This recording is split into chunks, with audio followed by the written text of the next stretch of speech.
विश्वर कोण अनुकोण हरर बा भय संचार करुवा अनेक सिनेमा तैयारी होउछि जहाँ बेस दर्शकीय आदृति लाभ करि मात्र केतक सिनेमा एते भयानक दृश्य थाए जे जहाकू देखिबा तो दूरर कथा ता विषय आलोचना कले भी लोमो टांकुरी उठे। एभली हॉलीवुड सिनेमा मध्य ग्रस एनाबेल आदि अन्यतम। यही क्रम निकटरे ओटीटी प्लाटफर्म रे नेटफ्लिक्स रे गोटे सिनेमा रिलीज होइछि। दर्शक यही सिनेमा को देखिला परे कहउछन्ति जे एहा विश्वर सबुठारु अधिक भय संचारकारी सिनेमा।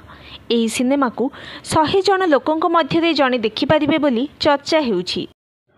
दुर्बल हृदय तथा डरुआ स्वभावर लोके यही हरर फिल्म न देखिबा ही भल। रिपोर्ट अनुसार 2017 मसीह स्पेनिश सिनेमा वेरोनिका रिलीज होइथिला। ता परवर्ती वर्ष अर्थात 2018 मसीह यही सिनेमा को नेटफ्लिक्स रे रिलीज करा जाइथिला। सिनेमार कहानी 1991 मसीहा माद्रिद सहरर अटे। सिनेमा जड़े टीन एज झील को निजर छोट भाई भौणी देखादेखा करने गोटे घरे छाड़ी दि जाए। मात्र से घरे एमिति अजब घटना घटे जहाद्वारा सबुकिछि उजुड़े लगे।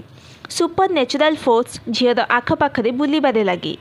IMDb द्वारा यह सिनेमा को 10 रु 6.2 रेटिंग मिली। स्पेनिश सिनेमा वेरोनिका वास्तव कहानी उपर आधारित।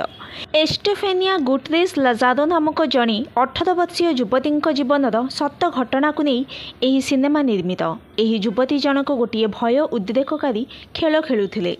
आत्मा मानक सहित से कथा होई पारुथिले बोली लोके कहती। 1991 मसीह रहस्यजनक मृत्यु होइथिला।